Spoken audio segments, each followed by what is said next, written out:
নমস্কার বন্ধুরা, welcome to স্নেহাস kitchen. আজ আমি আপনাদের তৈরি করে দেখাবো আমার স্টাইলে অনেক রকম সবজি দিয়ে সজনে ফুল ভাজা রেসিপি। এই বসন্তকালে সবচেয়ে ভালো ফুল, এটা খাওয়া নাকি খুবই ভালো। সেই রেসিপি আমি আপনাদের সঙ্গে শেয়ার করলাম।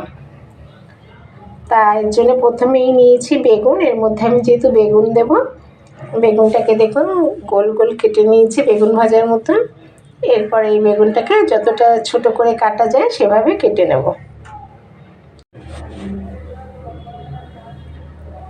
একদম ছোট ছোট টুকরো করে নিয়েছি। এভাবে বেগুনটা কেটে নেব।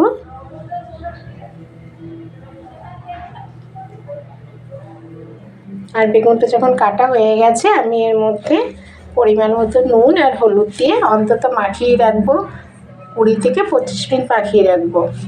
নুন আর হলুদ দিয়ে বেগুনটাকে মাখিয়ে রাখলে বেগুনটার তেল টানে কম। আর আমি এর মধ্যে যেহেতু আলু দেব, আলুটাকে আমি একটু সিদ্ধ করে নিয়েছি। আর এই সিদ্ধ করা আলুটাকে আমি ছোট ছোট টুকরো করে নেব, বেগুনের মতো যতটা ছোট করা যায় সেইভাবেই ছোট ছোট টুকরো করে নেব। তো এখানে ছোট ছোট 4টে আলু দিয়েছি আমি। আর দেখুন আলুটাকে ছোট ছোট এইভাবে টুকরো করে নেব। এই রেসিপিটা আপনারা যদি বানাতে পারেন, এটা গরম ভাতে খুবই ভালো লাগে। তাছাড়া লুচি, পরোটা, রুটি সব কিছু দিয়েই এটা ভালো লাগে। এই তো তরকারিটা খুব ভালো লাগে সবারই, বাচ্চারাও ভালোবাসে, বড়রাও ভালো লাগে। তো এতে আমি একটা টমেটো দিচ্ছি। সেই টমেটোটাকেও ছোট ছোট যতটা ছোট পারবো সেইভাবে কেটে নিয়েছি। আর কড়াতে আমি 6 চামচ মতো সাদা তেল দিয়েছি। দেওয়ার পরে এর মধ্যে 5 ফোড়ন দিয়েছিলাম। 5 ফোড়নটা যখন ফোড়নটা হয়ে গেছে আমি তুলে ফেলে দিয়েছি। তা 5 ফোড়নটা ফেলে দেওয়ার পরে আমি তার মধ্যে আলু দিয়েছি। আলুটাকে আমি 10 মিনিট দেখুন লাল লাল করে ভেজে নিয়েছি। আলুটা পুরো 10 মিনিট ভাজা হয়ে যাওয়ার পরে আমি বেগুনটা দিয়েছি। কেননা আলুটা আর বেগুনটা একসঙ্গে দিলে আলুটা ভাজা হবে না ভালো করে, ওই জন্য আমি আলুটাকে ভেজে নিয়েছি ভালো করে। এরপরে বেগুনটা দিয়ে এর মধ্যে 2টো কাঁচা লঙ্কা দিয়েছি, 3টে কাঁচা লঙ্কা দিয়ে ভালো করে এবারে আলু আর বেগুনটা আমি ভেজে নেব। যতটা লাল করে ভাজা যায় ততটাই লাল করে ভেজে নিতে হবে। দেখেছেন বেগুনটা আলুটা যতটা লাল করে ভাজা যায় আমি ভেজে নিয়েছি। একদম পুরোটাই দেখুন লাল হয়ে গেছে সুন্দর, আমি অতক্ষণ ভেজে নিয়েছি। এবার আলুটা বেগুনটা যখন ভাজা হয়ে গেছে একদম দেখুন যতটা লাল করে ভাজা যায় আপনারা সেভাবেই ভেজে নেবেন। তারপরে আমি সজনে ফুলটা ধুয়ে রেখেছি। এখানে 500 সজনে ফুল আছে। তাই সজনে ফুলটা এখন এই আলু বেগুন ভাজার মধ্যে আমি দিয়ে দেবো। কেন ফুলটা বেশি ভাজা যায় না, ফুলটা একদম বেশি ভাজা যায় না।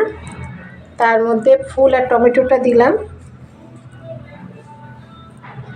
দিয়ে এবারে এর মধ্যে একটু আমি 1/2 ইঞ্চি মতো আদা দেব। তার ফুলটা আর টমেটোটা একটু নাড়িয়ে দেবো বেগুন আলুর ভাজার সাথেই। সবটা ভালো করে নাড়িয়ে দিতে হবে, মিশিয়ে দিতে হবে ফুলটা সব সবজিটার সঙ্গে ভালো করে, নয় ফুলটা সিদ্ধ হবে না ভালো করে। আর নাড়িয়ে দেওয়ার পরে দেখুন এখানে 1/2 ইঞ্চি আদা দিচ্ছি, আদাটাকে গ্রেট করে দিয়েছি। ফুলটা ভালো করে সবজির সঙ্গে নাড়িয়ে দিয়ে আমি আদাটা দিয়েছি, কারণ আদা আর ফুল বেশি ভাজলে গন্ধটা চলে যাবে, ওই জন্য আমি একটু লাস্টের দিকে দিই। আপনারা যদি মনে করেন এভাবে দিয়ে ভেজে নিতে পারেন। তা আদাটা দিয়ে ভালো করে আবার সবজিটার সঙ্গে মিশিয়ে দিতে হবে। তবে বন্ধুরা বারবার বলছি খেয়াল রাখবেন, যখন আঁচের ফ্লেমটাকে, ওভেনের ফ্লেমটাকে খুব ঠিক করে দেখতে হবে, কখনো হাই ফ্লেমে করতে হবে, কখনো লো ফ্লেমে করতে হবে, এটাকে বানাতে হবে। তার মধ্যে আমি একটু কড়াইশুঁটিও দিয়েছিলাম। আর কড়াইশুঁটি দেওয়ার পরে এর মধ্যে আমি 1 চামচ কাশ্মীরি শুকনো লঙ্কা গুঁড়ো দিলাম। দিয়ে এবার ভালো করে নাড়িয়ে দিয়ে একটু চিনি দিলাম, আপনারা যদি মনে করেন দিতে পারেন, নাও দিতে পারেন। যেহেতু অনেক রকম সবজি দিয়েছি আমি, বেগুন আবার ফুলটা, ওই জন্য একটু চিনি দিলাম। আপনারা দিতে পারেন, নাও দিতে পারেন। তা দেখুন এখন আরও ঢাকনা দিয়ে আমি কষিয়ে নিয়েছি সব একসঙ্গে। দেখুন এরকম সুন্দর হবে, রং হয়েছে কত সুন্দর দেখুন।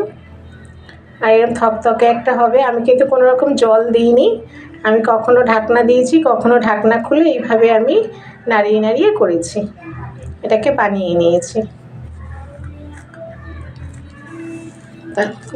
তো বন্ধুরা, আমার তৈরি এই সজনে ফুলের রেসিপিটা আপনাদের কেমন লাগলো তা আপনারা আমাকে লাইক, শেয়ার ও কমেন্ট করে অবশ্যই জানাবেন। আর আমার রেসিপি যদি আপনাদের ভালো লেগে থাকে আমার চ্যানেলটিকে সাবস্ক্রাইব করবেন আর পাশে থাকা বেল আইকনটিকে ক্লিক করবেন। চলি বন্ধুরা, টাটা।